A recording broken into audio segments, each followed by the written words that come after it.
प्रकार का जीवन जिया, उस प्रकार के जीवन मनुष्य को जीना चाहिए। यह प्रेरणा देकर थोड़ा सा अंतर है। भगवान श्री कृष्णचंद्र जी का चरित्र जो है वह अनुसरणीय है। अनुसरण का अर्थ है उसके पीछे पीछे चला जा सकता है।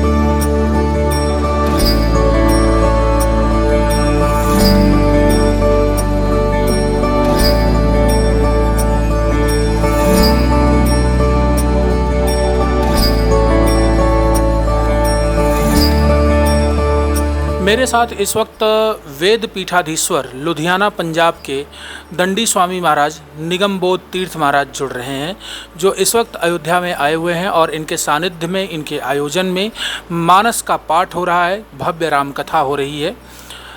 स्वामी जी बहुत ही दिव्य हैं, सशक्त हैं, आध्यात्म को लेकर के, धर्म को लेकर के, ईश्वर के प्रचार प्रसार को लेकर के और सनातन के पुनरुत्थान को लेकर के इन्होंने अपना पूरा जीवन सर्वस्व ईश्वर की सेवा में, ईश्वर की श्रद्धा में समर्पित कर दिया है। यहाँ पर जो इनका कार्यक्रम चल रहा है उस कार्यक्रम से विस्तार पर बात करते हुए, कार्यक्रम की पूरी जानकारी लेते हुए आगे हम और भी बातें करेंगे। जी महाराज जी। हम जहाँ रहते हैं पंजाब में, लुधियाना बहुत बड़ा शहर है और उस शहर में भी वेद मंदिर नाम की बहुत बड़ी संस्था है। उस संस्था में धार्मिक अनुष्ठान, धार्मिक प्रक्रियाएं चलती रहती हैं। हरिद्वार में भी एक आश्रम है, उसमें भी चलती है। अयोध्या न केवल हम लोगों के लिए बल्कि विश्व के लिए एक श्रद्धा का केंद्र है। अयोध्या को 8 मोक्षदा पुरियों में मुख्य माना गया है।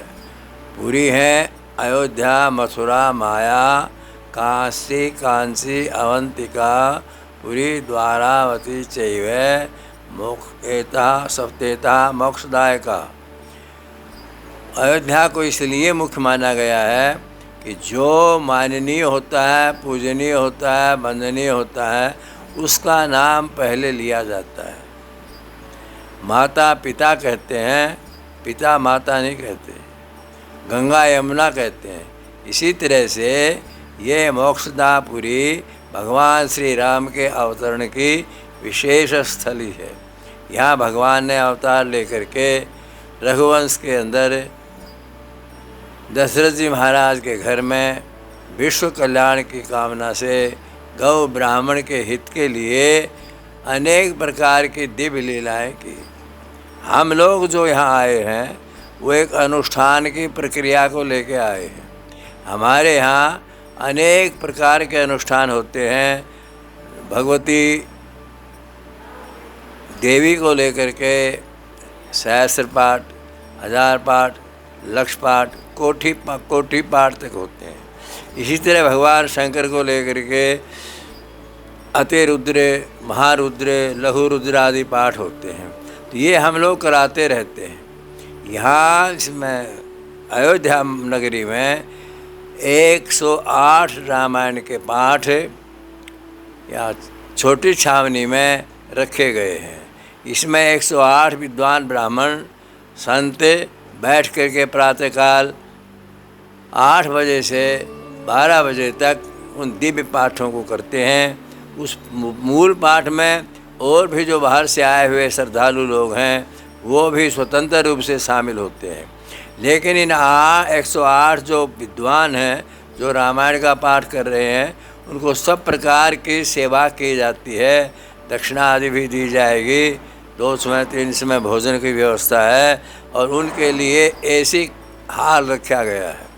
तो इस प्रकार के दिव्य अनुष्ठानों से क्या लाभ होता है ये शास्त्रों में बड़े विस्तार के साथ लिखा गया है।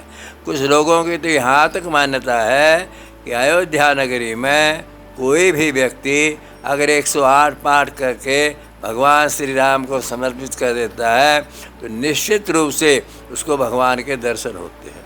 इसी भावना को लेकर के, इसी कामना को लेकर के कि विश्व का कल्याण हो, मानव मात्र के मन में भगवान श्री राम के सद्गुणों का प्रचार प्रसार हो, विकास हो, वो भगवान राम के भक्त बने और भगत केवल भगत नहीं बने बल्कि राम के गुणों को धारण करके इस विश्व में एक नया समय लाएं, एक नई क्रांति लाएं। राम राज्य की कल्पना जो लोगों ने की है या कर रहे हैं, उससे कहीं न कहीं दर्शन हो। आज संसार की हालत बहुत ही कमज़ोर है, चारों तरफ अशांति फैली हुई है, विश्व युद्ध की तैयारियां हो रही हैं, हर इंसान इंसान से द्वेष करता है, कोई भी किसी को अपना मित्र न समझ करके सब जगह शत्रुता फैल गई है, परिवारों में भी अशांति फैली हुई है। इन समस्त बातों का एकमात्र इलाज धार्मिक दृष्टि से भगवान की कृपा है, भगवान का अनुग्रह है। हम सब मिलकर के अगर ये आध्यात्मिकता को जीवन में अपनाएं और देवी देवताओं की आराधना उपासना में जीवन लगाएं, अपने लिए भी करें, औरों के लिए भी करें, तो निश्चित है कहीं न कहीं कभी न कभी शांति का अवसर मिलेगा, सुख मिलेगा, आध्यात्मिक में वृत्ति हो लगेगी। और आजकल जो अशांति फैली हुई है, ये भाईचारा भी खराब हो रहा है, इसमें एक प्यार की नई ज्योति जगेगी।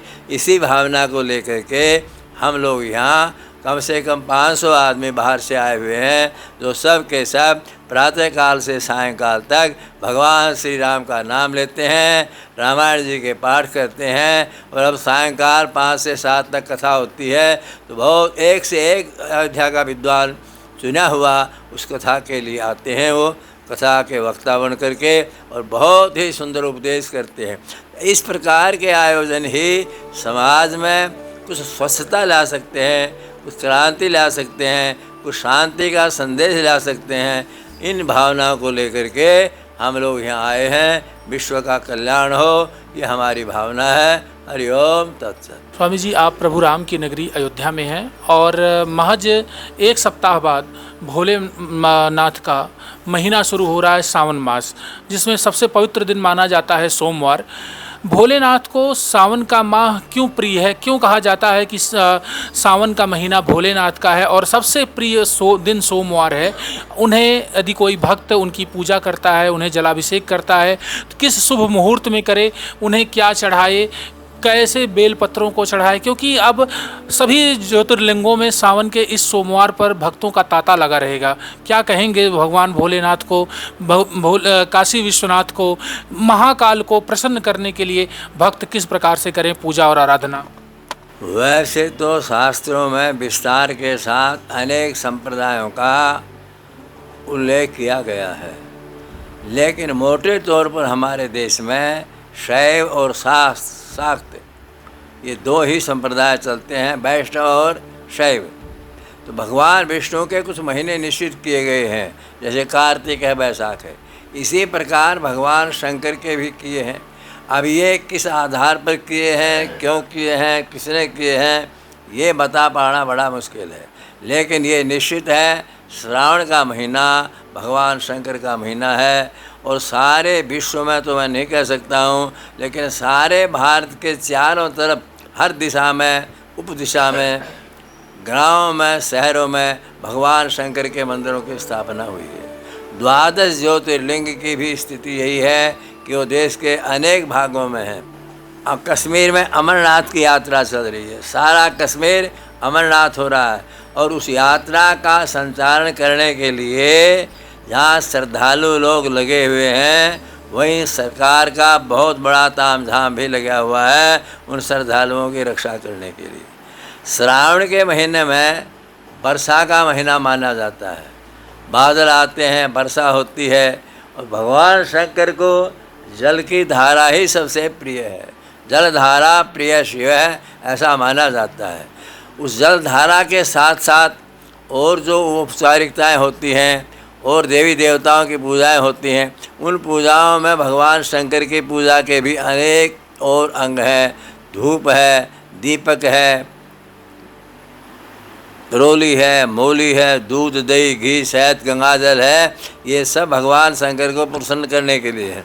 लेकिन भगवान शंकर इतने सरल देवता माने गए हैं कि वो जल धारा से भी प्रसन्न हो जाते हैं।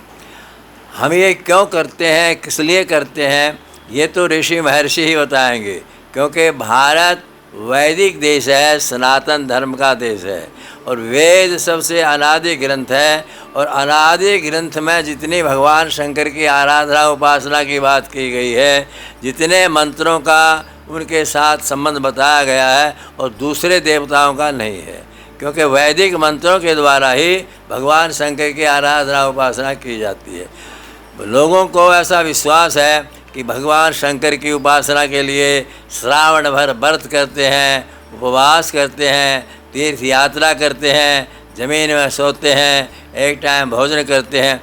ये सब मान्यताएं शास्त्रों में भी लिखी हैं और अपनी व्यक्तिगत मान्यताएं भी हैं। तो भगवान सबके ऊपर कृपा करते हैं। शंकर अवरदानी हैं।